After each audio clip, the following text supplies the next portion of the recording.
Hi, everybody. Dennis Prager here with the General Counsel of one of my favorite groups in America, the Alliance Defending Freedom, known as ADF.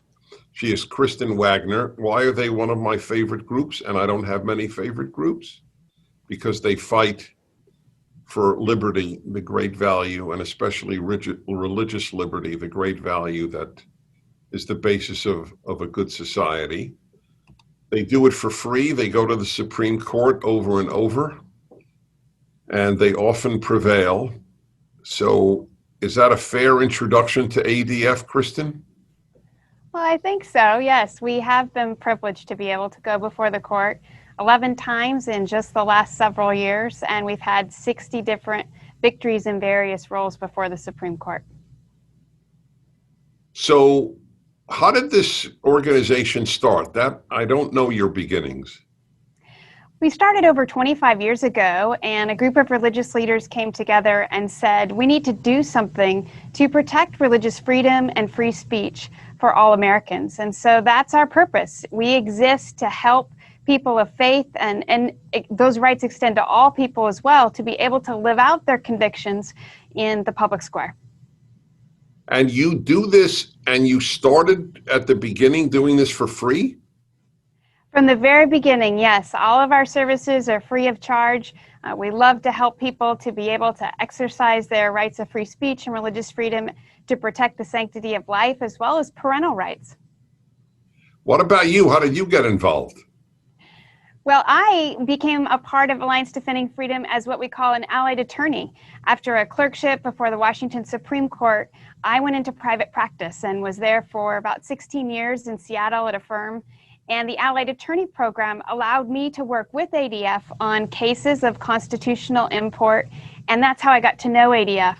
I joined ADF officially as an employee about 7 years ago when a case came before Washington State involving Barronelle Stutzman, and it's called Arlene's Flowers. It's about a florist who the state there is trying to essentially ruin because she declined to participate in a same-sex wedding. Right, and as I pointed out to my listeners at the time, he had gay customers. The issue was not discriminating against customers, it's discriminating against events. That's freedom. You're spot on. Barronelle served this customer for nearly 10 years and designed all kinds of arrangements for him. She also has employees that identify as lesbian and gay and bisexual. It's not about that. It's not about who requests the custom floral arrangement. It's about the event. It's about what she's expressing through that event and celebrating. And we all want the right to be able to live and work consistent with our convictions. Yes. By the way, didn't Washington, even after did you win that Supreme Court decision? I'm still duking it out, Dennis. We're before the U.S. Supreme Court right now, asking the court to again take up her case. So is it taking it up? We don't know yet. She's already went up to the U.S. Supreme Court once, and I had the privilege of arguing the Jack Phillips case involving Masterpiece Cake Shop. When we won that case, the U.S. Supreme Court vacated the bad ruling against Barronelle, and it sent it back to the Washington Supreme Court. And then they just cut and pasted their original decision, ruled against her again, and so now that decision is back before the High Court, and we're asking the court to again step in and give her justice. It's like they just push for what they want, irrespective of the law. They thumb their nose at the U.S. Supreme Court, and we're hoping that the U.S. Supreme Court responds appropriately to that. So let me just say this, because of the limited time we have.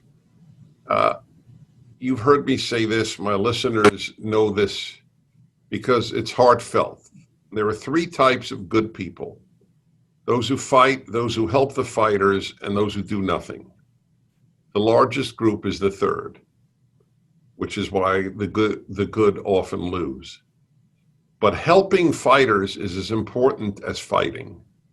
I'm a fighter, and without the help of people, I can't do a thing. Same with ADF. So what would you like people to do?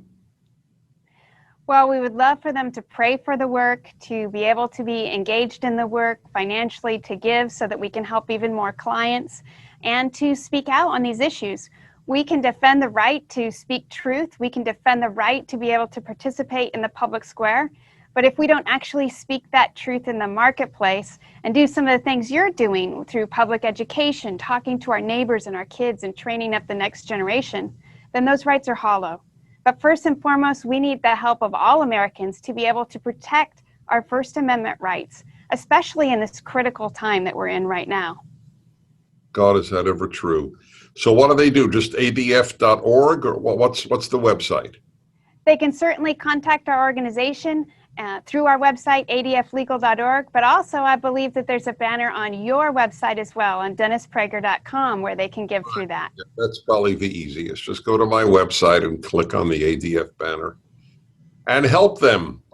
And as much as I love prayer without help, I'm a little skeptical. I'm a religious guy. I am a religious guy, but I'm a little skeptical. Well, I'm with you. I'm sorry? I said I'm with you on that. It takes faith, but it also takes other actions too. Exactly right. Because if you pray, then God will say, well, what are you doing? Very much so. All right. God bless you for your work. Kristen Waggoner, General Counsel of the Alliance Defending Freedom, which is exactly what they do. Defend freedom. Thanks for watching.